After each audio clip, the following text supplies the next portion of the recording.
Namaste Manisha Didi. So namaste bhaiya, and a very warm welcome to Arjun, Upasana Didi, then Dr. K.N. Gujar is also with us, Mangaldeep Didi, and all our friends who have joined in to be a part of the follow-up session of eSIP on universal human values. So with this, I welcome Arjun uh, as our resource person for the evening. Arjun, a very warm welcome to you. So many of our participants are eagerly waiting to hear you.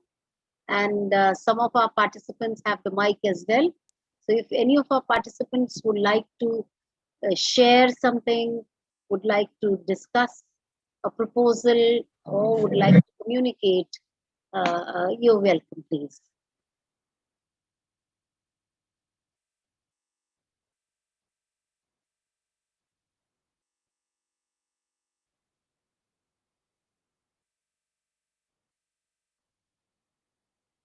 Parikshit Bhaiya?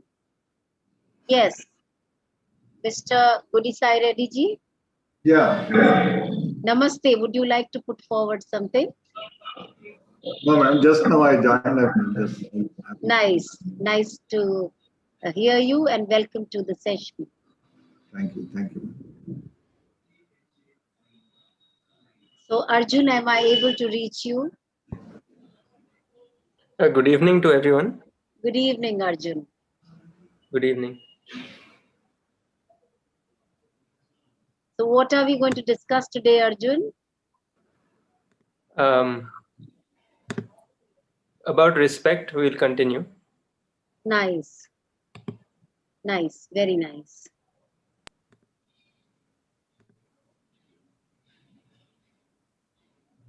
Can we see the screen now? I'm trying. Yes. Yeah, FAQs for lecture 15. Lecture 15, respect. Yes. Nicely visible, Arjun. Okay.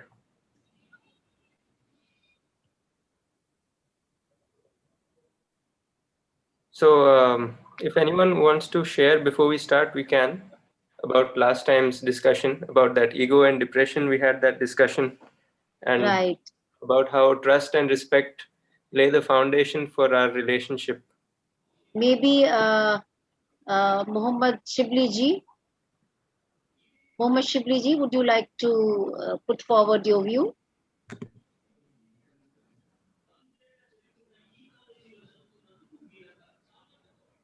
Vaishali ji.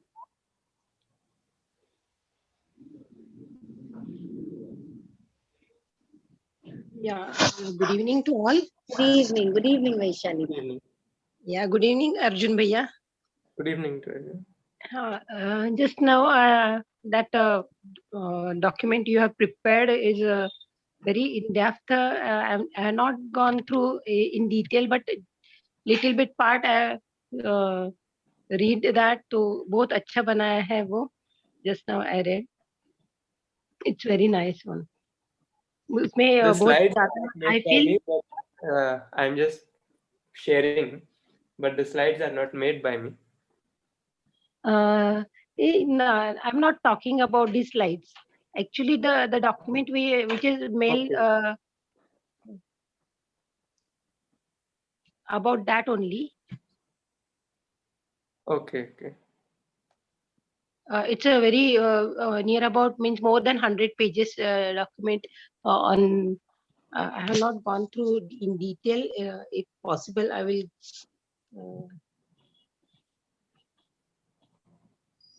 Okay. Any reflection on last time's discussion about that ego and depression fluctuation versus the stable state where we're not affected by all those things?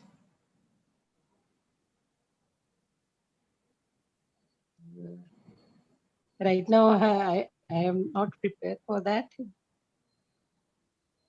I not think about what I can say, because just now I came from college. Okay. So we'll just continue with the discussion. So we were discussing, we always start with this reminder that the relationship is between oneself and the other self. We are always reminding this again and again because we have a strong preconditioning or a strong assumption that we are the body. So to kind of always remind ourselves, it's very important so that we are able to see that the feelings are in oneself or the other self, and they're not from one body to, I mean, they're not in one body and being shared with another body. They're in one self and they're being shared with another self. So just this realization makes everything a lot more clear. So even though we have not realized it in experience yet, in theory at least, if we are able to see this and be reminded of this, it will help on our journey, and we will be able to have that awareness more and more, and then it will become part of our knowing, which we call knowing, which we have completely understood. So this is just to remind so that we are always able to have that awareness that we are the self, and we are not the body. We are the self and in coexistence with the body. So the body is a material unit and the self is a consciousness unit. So this is very critical to know, because only then we understand relationship in its proper sense. Otherwise, we don't really understand relationship in the right way. We start making some wrong assumptions again. So that's why this is always shared again and again. And the 9 feelings, these are the 9 feelings which are there in the relationship, which we want to have within us and we want to share with the other person also. So when we share these feelings with the other person, then their recognition and the evaluation of the feeling also leads to happiness in them. So then it leads to mutual happiness. So this is how relationship makes us feel happy. And last time we were discussing also about respect, that respect equals right evaluation. So what exactly is right evaluation? If anyone wants to share from last time's discussion, we discussed this a little bit last time also.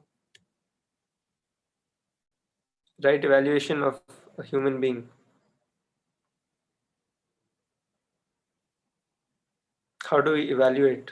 On what basis? Or uh, how do we decide what is the right evaluation and what is over evaluation and what is under evaluation and what is otherwise evaluation? So this was discussed last time. If anyone wants to share their views about it or share what they understood about it, then feel free to speak about it. We'd like to hear.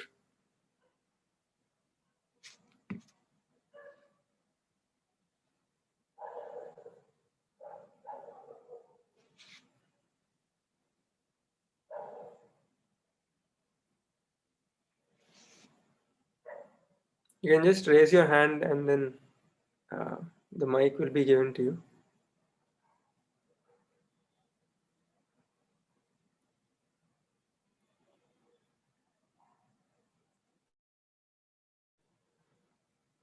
So we were discussing about this over evaluation, under evaluation, and otherwise evaluation last time. And we are saying that all these 3 are disrespect. Even over evaluation is disrespect because it leads to a feeling of ego in the other person. So we don't want to create that feeling in the other person. And that's why for us, we should not do that. So that's why it's a kind of a disrespect. So even though we might feel like it's something which is helping and we're doing it with the right intention, but even then its outcome may not be the right outcome. So that's why it's important to look at this also as a kind of a disrespect: over evaluation, under evaluation, and otherwise evaluation. All the 3 are categorized in the same category of disrespect, because when we under evaluate, then the other person may go into depression. When we over evaluate, then the other person may go into ego. And when we otherwise evaluate, then also the person might go into either of them. So these are not naturally acceptable. And whenever the evaluation is any of these 3, then it is not the right evaluation. So we can see it that way also, that the right evaluation is not any of these 3 for sure. So then what is the right evaluation?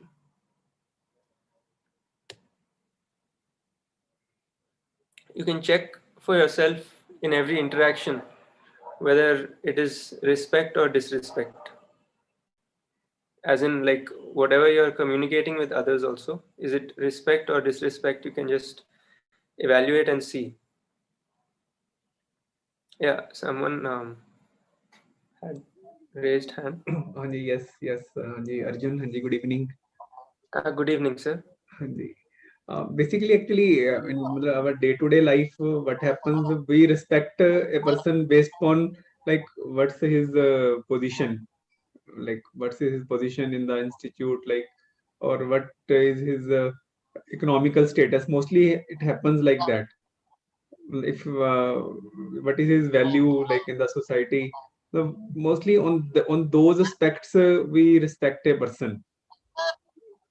If that person Right. So, is of some help to us, like we that person may be of useful to us, we respect that person. Even the same person at one time we may be respecting, at another time we may be disrespecting if that person is not of useful to us. Like mostly this type of things happens. It's just yeah, so many things are, not going that much according to our natural acceptance. Like, if you see, would you rather have this kind of feeling where you're trying to get something from someone, or would you rather have a feeling of being related to the other person? Like, if you have the feeling of trying to get something from someone else, then you automatically feel a distance, because you feel like you don't have that thing and you want to get that thing from somebody else. And similarly with this post also, different respect, that is also very superficial, because if we really ask ourselves that, are we really respecting that person because of the post, or are we just showing that kind of fake kind of feeling, just expressing the feeling as a fake kind of a feeling, because we don't really have that feeling, but we are just trying to have it just because we want to get something from that person, or just because we want to look good in that person's eyes. So many times we kind of suppress our natural acceptance and do something otherwise. But when we look inside, deep within us, then we realize that whenever we suppress our natural acceptance and do something else, then it leads to some kind of conflict within, which is causing some kind of disharmony within. So even this thing about post also, we will go through this thing about the differences. We will talk about the similarity between us and the differences between us, and then see that the differences don't have to make, what do you call, the differences don't have to make us discriminate. The differences are there, but then those don't have to be used to discriminate, as one person as a poor person, one person as a rich person, one person has a better status in the job, another person has a different thing in the society, and so on. So all these things lead to discrimination only when we make it lead to discrimination. yes, We will agree, cover agree, yes. that. We'll talk about it. Okay. That's a good point also, that in the society, yeah, there are many things. Like even I have seen There with are many, myself also, even myself also, like when I was like few years back, when I was in that position, then and when now after few years when I am in this position, so the respect that I have got is, I think it's because of my position I am getting, because this thing mostly happens, and even we also do the same thing.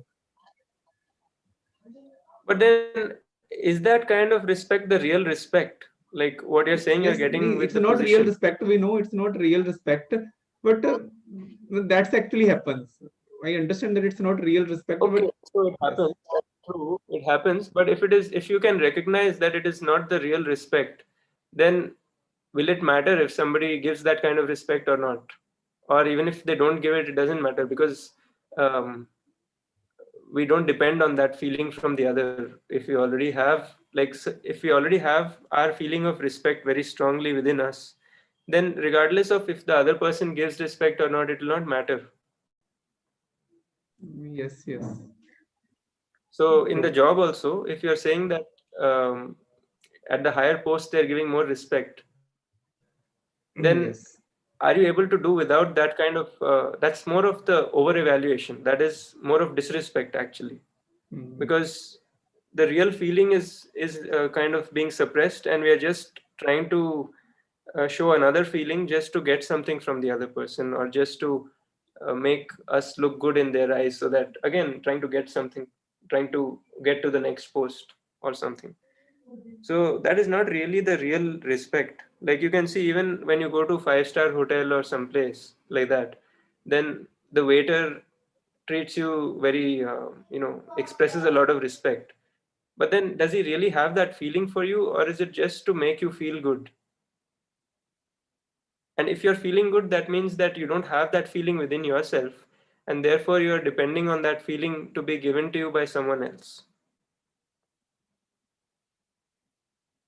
So when they do this salam kind of thing in the office also, when the tea boy says good morning to the boss, then the boss might feel happy because he feels that he is superior to the tea boy, and therefore he feels that he's getting more respect. But in reality, the tea boy may or may not have the real feeling of respect for the boss. He might be doing it just to save his job, Yes, I right? agree. So But all this these things. it's a routine basically. Now, like when you go to the office, all the subordinate they will wish you. Well, it's just because they know if they will not wish, the boss will get angry, and internally they might not Yeah, be yeah. respecting. So that's what I'm saying. So that's not really respect. That is disrespect. Yes, yes, We are yes. calling it disrespect because it is a kind of over evaluation, and in the society, those people who are at a lower position are compelled to do that to save their job, right? So that's actually disrespect. But in the society, We agree that that is a disrespect, but actually, even like if a person is daily, we go says good morning to you, and on one day you don't say good morning, we internally we feel ourselves unhappy that today he has not said me good morning. Every day he used to say me good morning. But there is something is wrong either with him. Matlab we keep on thinking. I know, matlab, this is actually wrong on our part, but uh, it's not about right and wrong. It's just about the thing that if we don't have that feeling within us, then we expect it from the other. And when we don't get it from the other, then we get upset, or we feel that the other person is not respecting anymore. But in reality, if you have that feeling within yourself, then whether the person says good morning or he shouts at you, even if the tea boy shouts at you, you will not feel angry, because you will have that feeling of respect within yourself, which no one can change.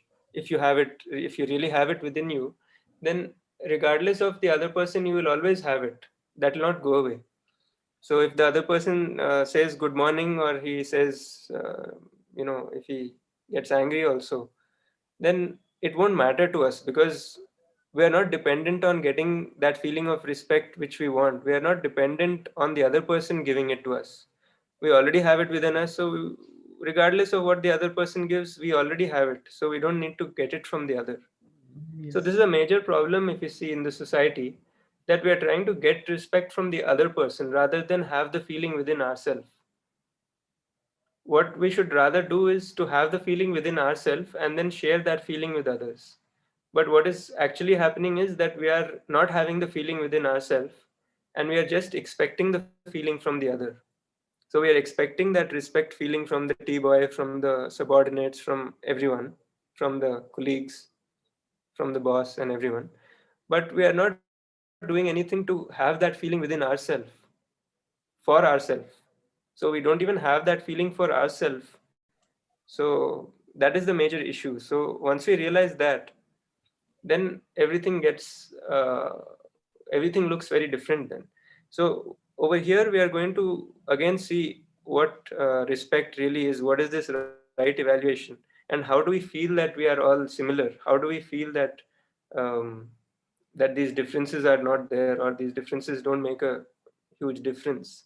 So when we look at that, we are seeing what we are on the basis of ourselves. And we are looking at these four things. What is our purpose? So everyone has the same purpose, right? Is it different for anyone?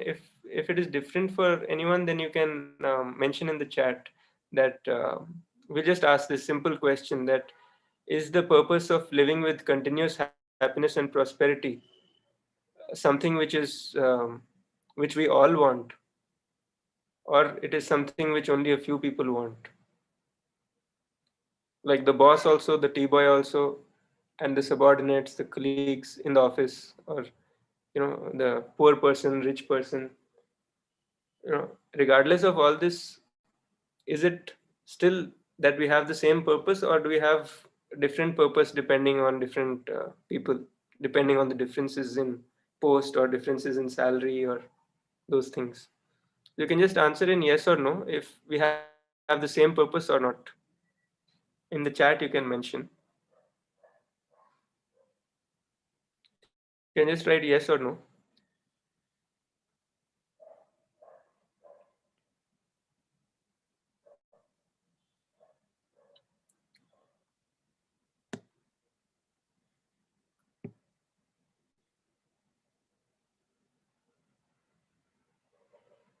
So next we can see that our program is to live in harmony at all 4 levels.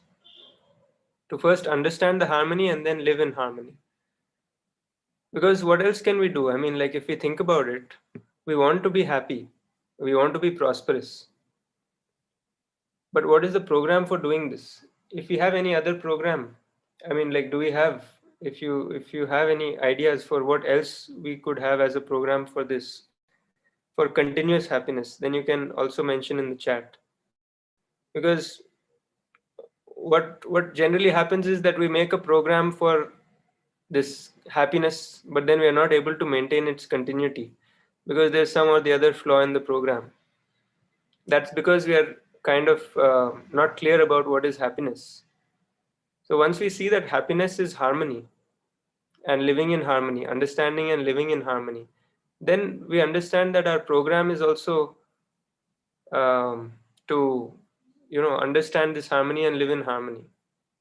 So then we see that our program is also the same for all of us. And next we see that our potential is also the same. As in, we all have different desires, thoughts, expectations. That's all different for different people.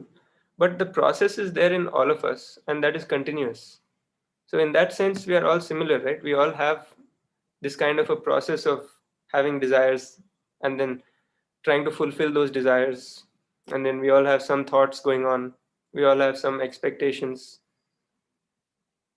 And this thing is going on continuously within all of us. So we can see that our potential is also the same. The potential of natural acceptance we are talking about here. So when we are saying that we all have these desires and all these thoughts and expectations, our objective is to try to align these things with our natural acceptance and look at everything from the filter of natural acceptance so that we always get the right answer. So everyone has this faculty of natural acceptance, right? We can all recognize it now that we have been going through these workshops for some time now. So we can easily recognize that, yes, we have that faculty within us and we all have it within us, right? So we can see in that sense that our potential in terms of natural acceptance, we all have it. So that is also the same, that we all have the faculty of natural acceptance. We can always access it whenever we want. And in that sense, our potential is also the same for being aware of our natural acceptance, regardless of whether the person is good in studies or not good in studies, or good at work or not good at work, or whatever. Our potential for being aware of our natural acceptance is the same in all of us. Whoever really accesses it more will be able to be more in tune with it and be able to align his or her desires, thoughts, and expectations with that natural acceptance. So the more potential the more we refer to our natural acceptance, the more we realize that that natural acceptance is universal for all. And therefore we realize that we are all similar. So the other person is also similar to me. This becomes a very strong kind of a thing which we can take. It's a proposal. You can all verify it and see like what you feel about it, and try to relate it with your own life situations and incidents which have happened, and try to figure out if this is true for you or not. And what generally happens is that our preconditioning and assumptions are very strong, so that's why we're not able to see this in its correct sense. But if you see it in this way, then you can easily see that the other is similar to me. This is when you're not looking in terms of the differences in the desires, thoughts, expectation, differences in opinions, differences in whatever is happening in society. If you are looking at all this, then that is creating a kind of a tinted glass on what the actual thing is. We're not seeing it directly. So when we look directly, we look at these three things, that our purpose is the same, our program is the same, so only the detailing may be different. How we think might be different. How we um, our set of desires may be different, but that is all different because our preconditioning is different. So that's not different because we are fundamentally different. We are fundamentally the same, but those differences are only because of having different preconditionings or different, um, you know, uh, different things happening in the thought process. But if we look broadly, we can see that we are so similar. So these are all similarities on the level of the self. And where we are showing differences, we are showing mostly related to the body. We are showing some differences related to the self also, where we are saying that I have a different opinion, you have a different opinion. But we are largely focusing on the differences in the body. Like if somebody is rich, somebody is poor, that means one person has accumulated more physical facility, the other has accumulated less physical facility. But how does that change this part? This part of our purpose, program, and potential? It doesn't depend on physical facility, doesn't depend on whether that person is Hindu or Muslim, doesn't depend on whether the person is male or female, right? We are all having these same three things, regardless of all those differences which we tend to create. So when we are trying to be similar, I mean, when we are actually similar, then why are we creating these differences? If we look deeper, the harsh reality of the current, you know, society is that we are trying to show that we are all special and we are all unique and different from the other, so that we feel superior to the other. Because we don't have that feeling of happiness within us, and we tend to get that feeling of happiness by looking at somebody else and feeling that we are better than them. Closely observe this. This is kind of a sickness which has come in the whole society, and it has penetrated into all of us because we are not so clear about what is happiness and not so clear about having the feeling within us. So we are again trying to get the feeling from someone else. So we are trying to get the feeling from the person who we feel is inferior to us. We are trying to compare with somebody else and then feel that we are better, we are special, we are unique, we are different, that way. Whereas in reality, we are all similar. We are only different in terms of our body structure, in terms of, I mean, there are many differences, but there is no need to make those differences into discrimination, because the only reason people are doing that is that they want to feel these things. They want to feel special, they want to feel unique, and they want to feel that they are superior to the other. So just because of that, all these things are happening in the society. So if we look really, we can see the difference between this way of looking at things, where we are able to see the similarity between all of us, and another way of looking where we are looking only at the differences. We are looking at all these differences, right? We are looking at the fact that I mean, we are having this misunderstanding that the human being is body, whereas the reality is the human being is coexistence of self and body. differences in the body may be there. They are definitely there. Somebody is physically weaker, somebody is physically stronger, somebody has a white color skin, somebody has black color skin, somebody has male gender, somebody has female gender, somebody is old, somebody is young in terms of body. But in terms of our three things which we just looked at, there you can see that there is no difference. So if our feelings and everything is in the self, then why are we focusing so much on this difference in the body? I mean, the difference is there, we can acknowledge it. But then why is this becoming a source of discrimination and a source of trying to make the other person feel better or worse? It's totally unnecessary, right? We can look at this. We are differentiating on all these things, right? On physical facility, like how someone had mentioned that, um, based on the post or based on the position in the job, there's a different kind of so-called feeling of respect, which is actually disrespect. So we can see all these things happening, and this thing is happening. This in this case, the major misunderstanding is that physical facility will give happiness, and then that is why we are trying to get something from the other, and all those things, that we are trying to get more physical facility so that we'll be happy. Whereas the reality is that the happiness is being in a state of harmony. This also can be verified, that we can look at how much physical facility we have and see how much happiness it has given us. Yeah, some hand is raised. We can. Hanji, Hanji, good evening. Good evening. Actually, I just feel like sometimes if we will say that everyone is similar, okay, everyone's our program is similar, okay, I can understand that. But sometimes I feel that then it is difficult for me to motivate my son that he should study. He will say that why should I study? If I will study, I will become, I will go to bigger post. Then respect is the same thing.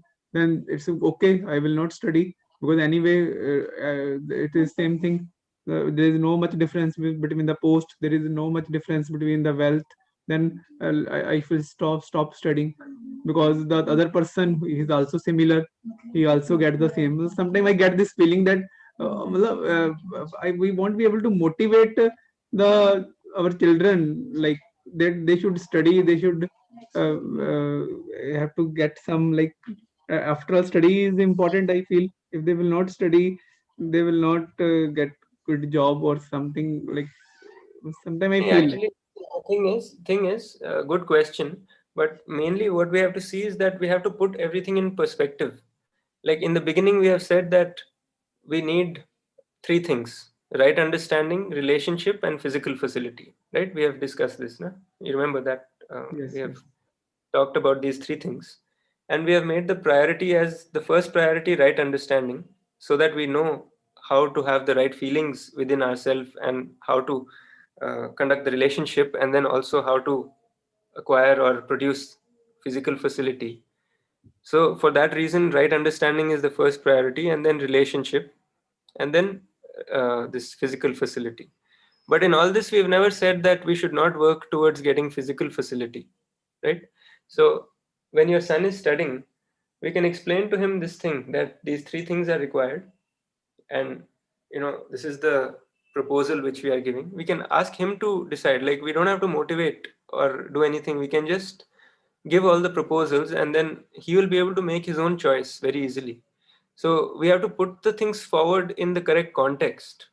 Like when we are talking about similarity, we are talking about similarity on the level of self. So on the level of self, the needs of the self are all these feelings which we have talked about. They are not needs of physical facility. So if we mix up everything, then it will be very hard to communicate it with someone else also, and your son also may get confused. So we should like see things in the right context when we're talking about this point of um, this differentiation. We're talking about how differentiation is there in the society, but then that doesn't have to be a source of discrimination. Like if somebody's rich and somebody's poor, we don't have to look at the rich person as better than us and the poor person as worse than us. We can rather look at the self and see that the self is similar, because whether he's rich or poor, he has the same potential, he has the same program, and he has the same basic need of happiness and prosperity and continuity of them. So when you put things in the right context, then it will automatically make a lot of sense. Like when we uh, when we are asking the son to study, then we are I mean, we can kind of tell him this whole thing that we need these three things.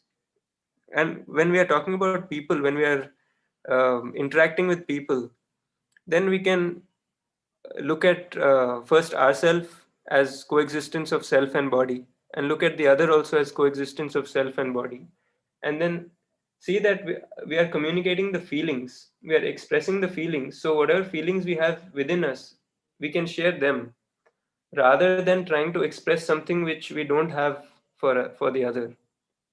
Like if we are expressing the feeling of respect for the boss, but we don't have that feeling within us, then automatically that leads to disharmony within us also, right? That leads to all this stress and all these things, right? Because we are not happy within us, because we feel like we are doing some kind of drama, like we feel like we are not being truthful to ourselves. So once we understand things in the right context, then it will be much more clear. So now you can still continue, like with the question, if there's something more to add to the question. I mean, I understand. Okay, I agree. So main point is that, like, we look at these three things as all three are important, that we need right understanding to decide about physical facility. Also we need right understanding, because if we forget about right understanding and we focus on physical facility and relationship, then in our thing with in our pursuit of getting physical facility, we will get lost in the fact that we will not know how much to get, because we'll not know how much we need. So that's why this prosperity comes in. And prosperity, when we really understand, only then we're able to be satisfied with that. I mean, not only satisfied, we'll have the feeling that we have more than what we require. So all these three things are important. So I mean, like, while telling your son also, you can focus on these three things and then make the framework around that. Like, that is the basic aspiration that we all have. And our potential, I mean, in that sense, our what do you call, program is also the same, because we all want to develop the right understanding, then we all want to have the good relationships and have those 9 feelings within ourselves, so that we can share them also. And then we all want to have physical facility also, so that we can live comfortably. So this way you can explain. And then when it comes to this respect, then you can ask these three questions that, like, see, we have seen that we want to be in continuous happiness and prosperity. Now how do we go about it? We have tried many things, right? We have tried say going for movies, or going for you know going to restaurants for dinner, or going out with friends and all that, which is all in the pursuit of happiness. But what actually happens is that we get only a temporary kind of happiness from all those things, because the moment it's not there, again it comes back to the same thing. We are kind of escaping from our state, going into another state, and then again we are back. So that's not really the solution. The solution is to understand and live in harmony, so that we are always in the state of continuous happiness, so that that happiness doesn't keep coming and going in bits and pieces, so that we are always able to live in continuous happiness. So that's why this program of harmony. And then when we look at our potential, then we see that we all have desires, thoughts, expectations, but fundamental this thing of natural acceptance is also there.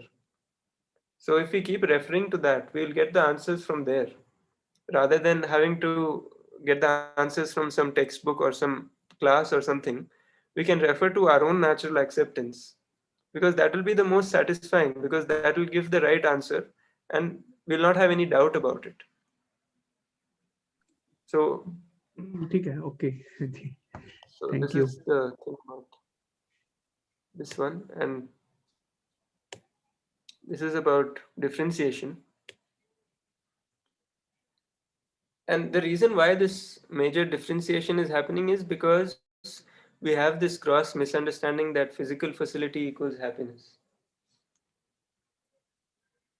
So that's kind of ingrained deeply within us because of the current society, what we are experiencing, and because of our preconditioning related to that, and because of our temptation for sensation. So because of all these things, we are in that kind of misunderstanding that physical facility is the source of happiness.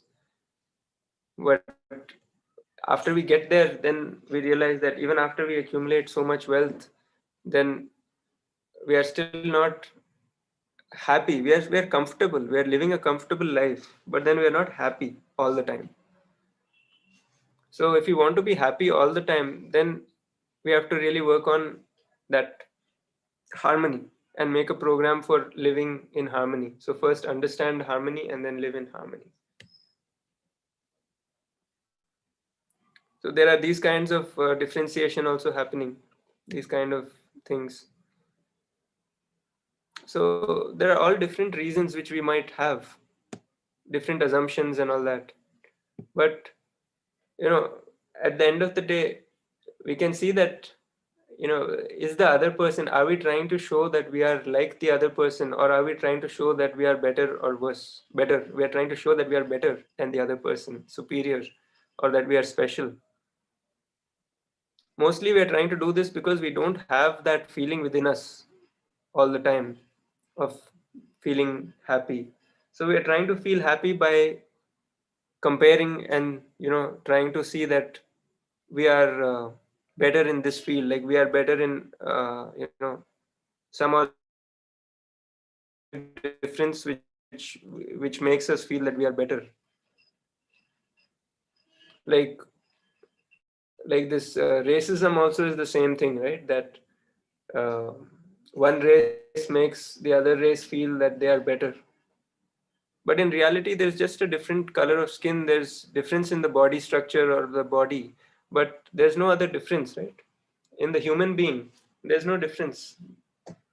Any color, race is the same coexistence of self and body. So the outer appearances might be different, opinions might be different, thoughts might be different, but our faculty of natural acceptance is the same. So can you see that? You can answer yes or no in the chat. If it is not that clear, then we can take more examples, or we can discuss with people also. But this is an important point, that um, our natural acceptance is the same regardless of all these things. And if we refer to our natural acceptance, then if we keep referring to our natural acceptance, then we will see the similarity also within every person as being similar.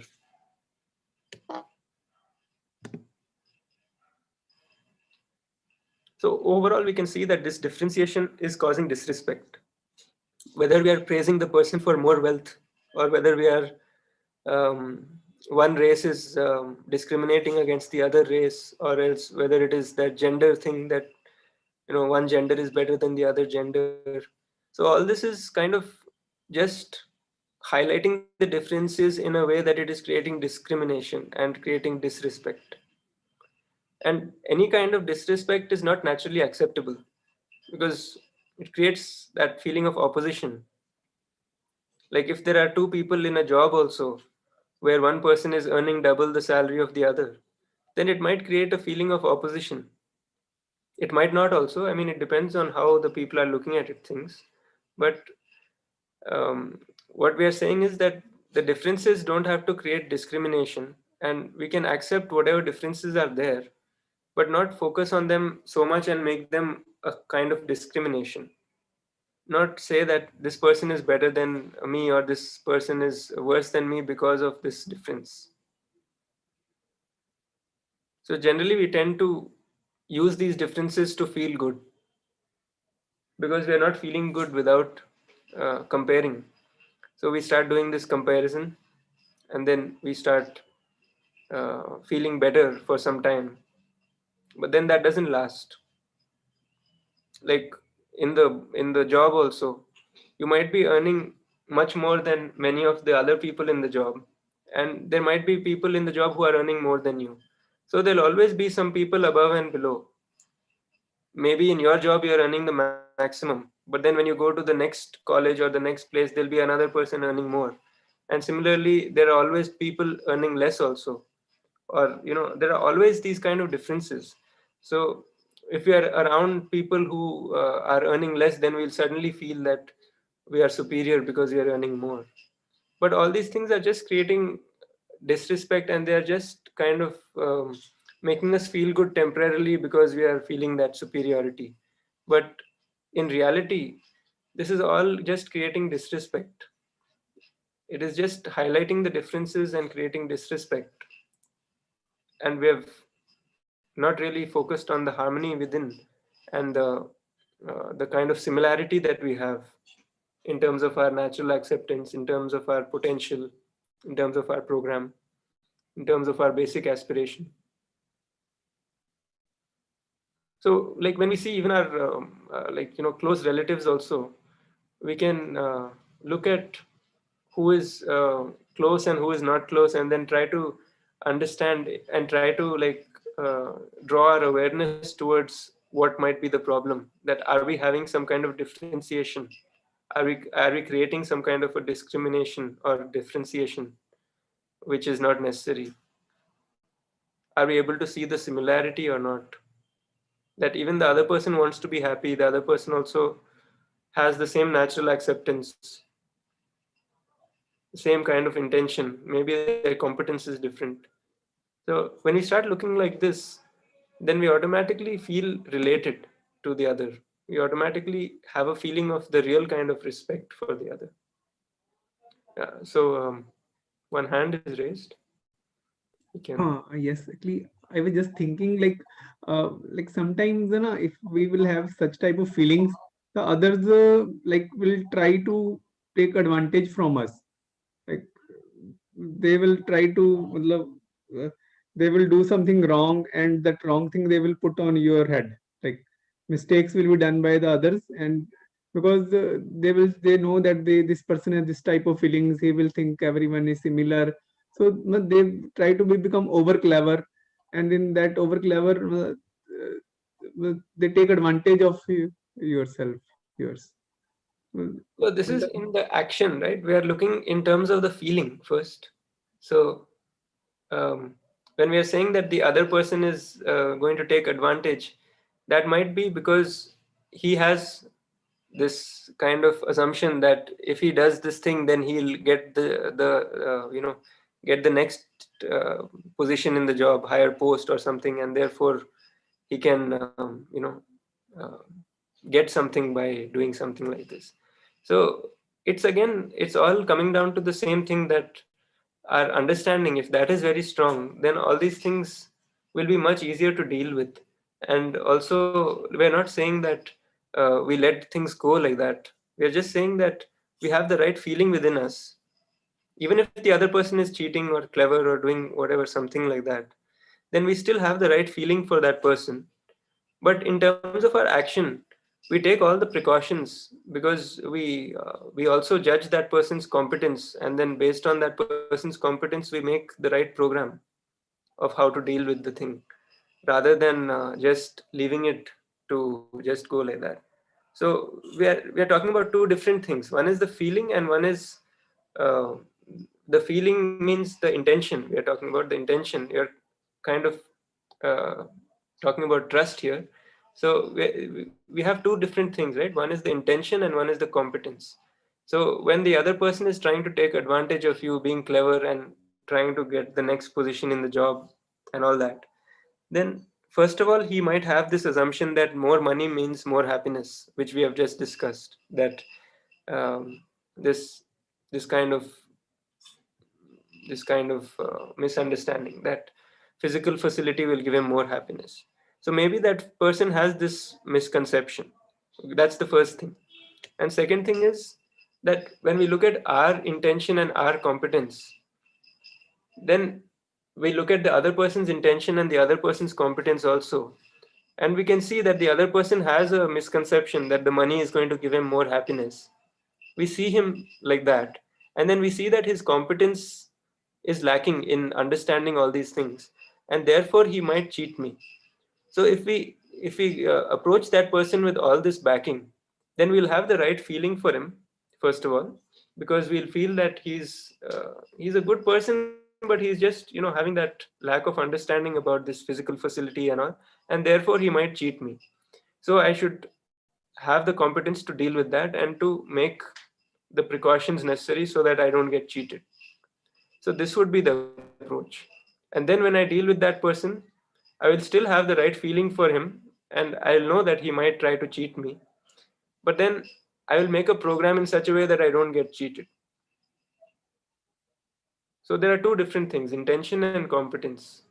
So when we are assessing the person, then we look at their intention also and we look at their competence also, and then we decide what to do. If we look at only intention, then of course how you're saying might happen, that we might get cheated and so many things might happen. Like last time we had taken this example that if there's a thief outside, then will we leave our door open or will we keep it closed?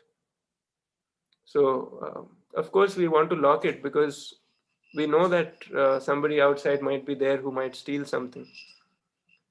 But at the same time, we still have a good feeling for that person because we know that that person lacks understanding, and maybe he has not enough physical facility according to him, or maybe he's kind of not having the right understanding about physical facility, and he also might think that more physical facility will make him happy, and that's why I should steal.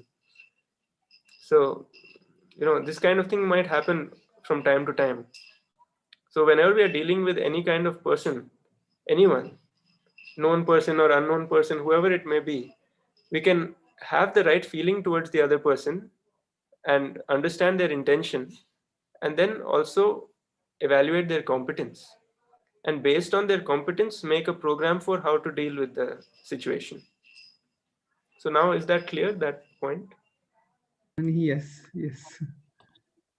So it's very different from what we're saying, is very different from just believing everybody. Like somebody, like suppose somebody says something, then I mean, like, we're not saying blindly believe that person, blindly do things and like that. We're just saying that we can look at us also from the view of natural acceptance. What is our natural acceptance? What is the other person's natural acceptance? What is his intention? What is my intention? What is his competence? What is my competence? So we look at all these things and then we evaluate and then we make a program of how to, how to face that situation. Mm, okay, thank you. Okay. Anything else? Any other? That was a good question also. Anything else? And if anyone wants to ask or talk about.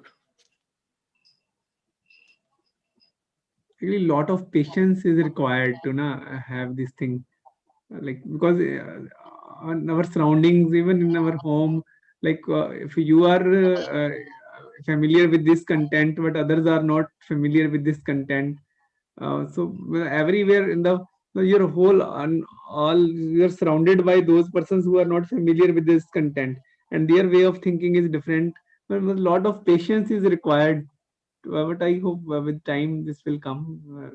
Slowly, the others will also see in yourself the changes, and they might change. Like, But see, one thing is for sure, that regardless of whether the other person is familiar with this content or not, we can ensure the right feeling within us, because that is not dependent on the other person. So that is one thing which we can do. And one issue with that right now is that we ourselves have we don't have the competence to we don't have the complete competence for that. But if we work towards it, then we can always have that right feeling for the other, regardless of who the other is. So if we reach that state, then it won't matter, right? It won't matter whether the other person is um, like whichever kind of person he may be. It will not matter, because we are looking at him with this totally different kind of perspective, and we are seeing his natural acceptance, we are seeing our natural acceptance. We are not expecting him to behave in a certain way. See, if he has gone through the content of this, then we might expect him to behave in a certain way. But if we are very sure of our feeling, then it won't matter how the other person is reacting. We can always be in our own state where we can feel that feeling within us and feel that feeling for everyone, share that feeling with everyone, regardless of whether we get it back from the other or not. So instead of expecting, right now we are in the mode of expecting the feeling from the other. So when we are in that mode, then that means that we have to work more on ourselves to to create that feeling within ourselves, to recognize that feeling within ourselves, so that we have it very strongly within us all the time at every moment, and only then we can share that feeling with others.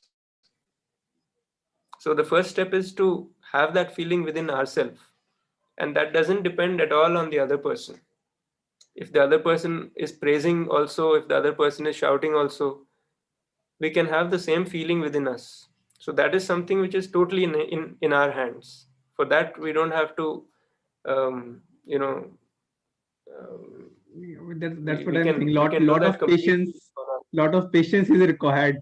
Like if other person is shouting, still we don't change our feeling. A lot of patience is required to for this thing. Not patience, I would say understanding, because like suppose the other person is shouting, right?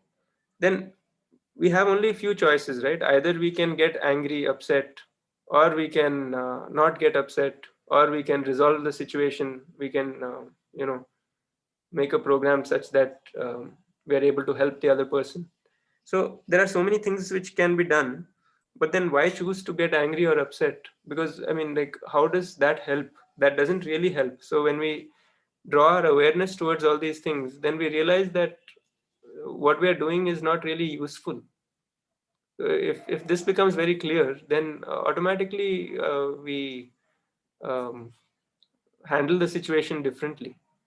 And at that point, if we are not able to help the other person, then at least the minimum is that we are not getting upset or affected by that situation. If we are able to reach at least that state, then we are able to see that we can be in harmony within ourselves. So that is a step which we can work on. And to work on that, we can always draw our awareness towards all these things when the situation arises. So that is what right understanding is all about, right? That we are drawing our awareness towards all these things at every Mhm. moment. And then that is leading to a state of harmony within us. Okay. Okay. Thank you. Thank Okay. you. Anything else? That's also a practical point, right? Which you have mentioned. So that's also true for many of us, almost all of us. We can say that some or the other time we get irritated or angry. So that is also just because of that we have um, not gone to our awareness. We have not. We've not looked at things at that moment. We've not drawn attention towards our natural acceptance at that time, and we've not really examined the situation also. That if we get angry, it is only doing harm to us and harm to the other, because even within our health, our heartbeat goes faster, our BP and all that increases, and so many things happen in the body also, and in the self also there is conflict within, which leads to unhappiness.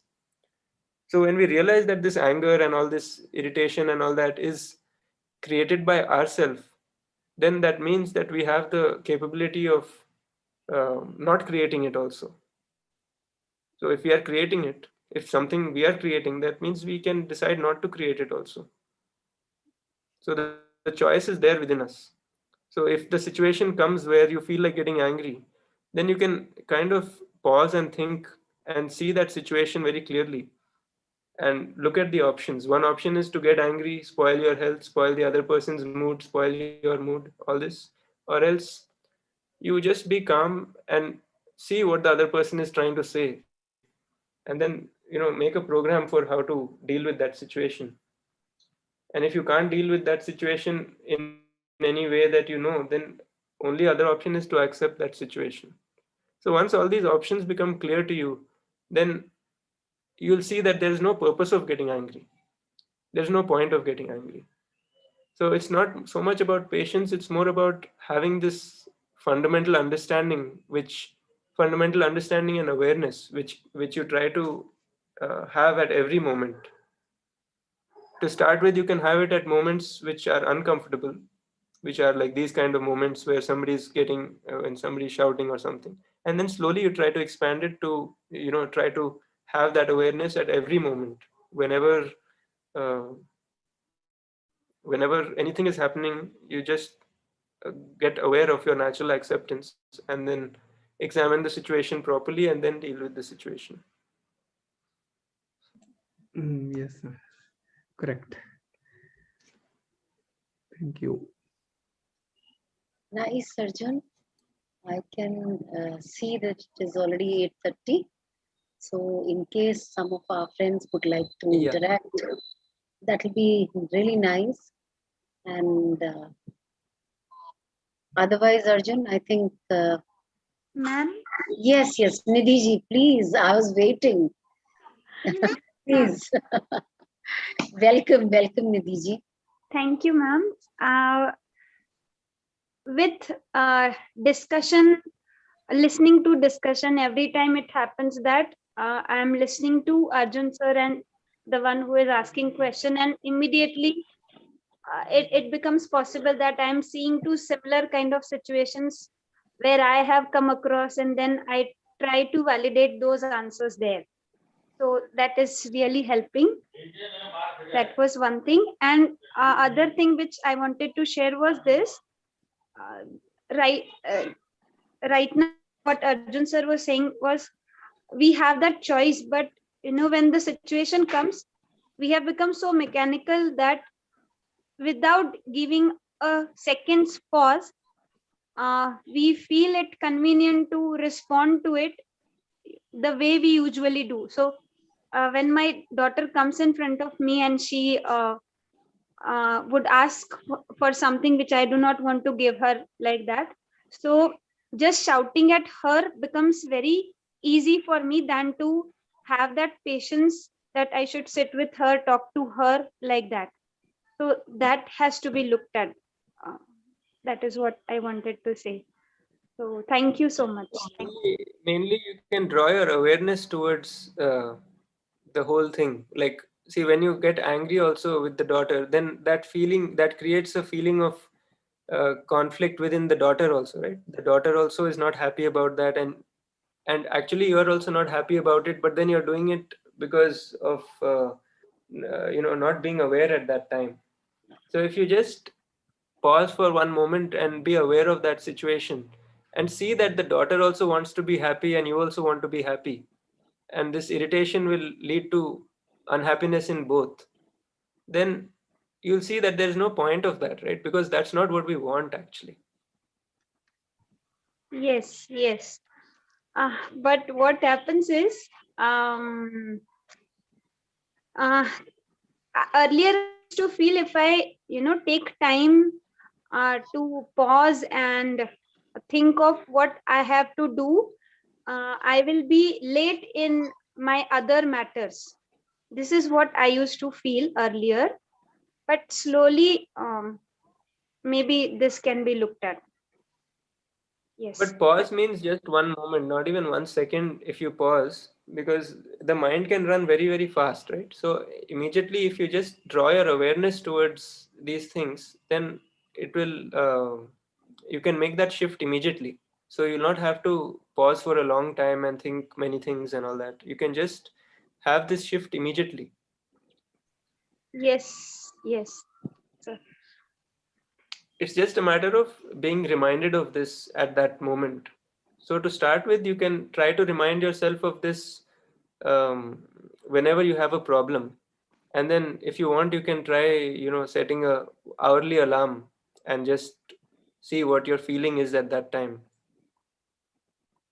And if there's any negative feeling, then you can also be aware that you are creating that negative feeling within yourself.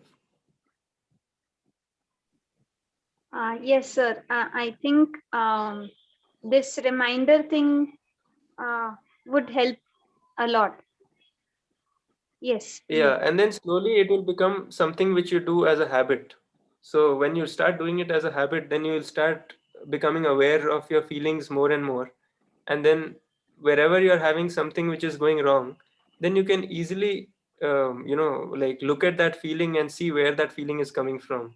Like if that feeling is coming from some wrong desire which is not aligned with your natural acceptance, or some thought which is not aligned with your natural acceptance, then you can at least explore all these things and decide what to do, whether to continue that thought, that desire, or whether to drop it.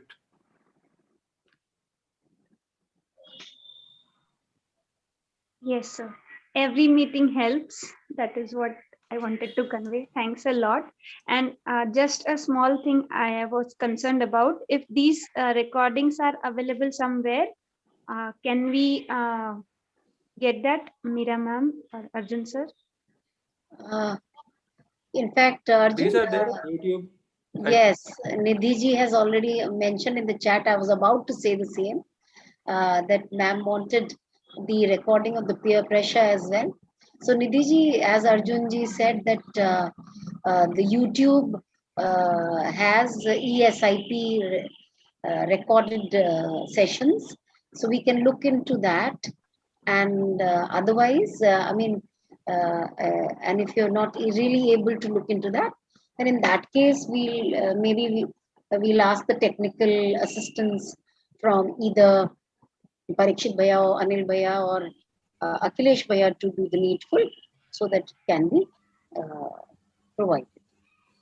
Yes, ma'am. Didi, these sessions are also on YouTube. We can listen later part Oh, also in later. nice. So Yes. it's live And on share with YouTube as our well. students and yes, Yes, yes, yes. yes. I can see it's And live on it will be YouTube right there. now, Nidhi. Yeah. And it will be there. Thank you, Bhaiya ma'am. Thank you. Nice, very, very nice. So Arjun, it is all nearly 8:40.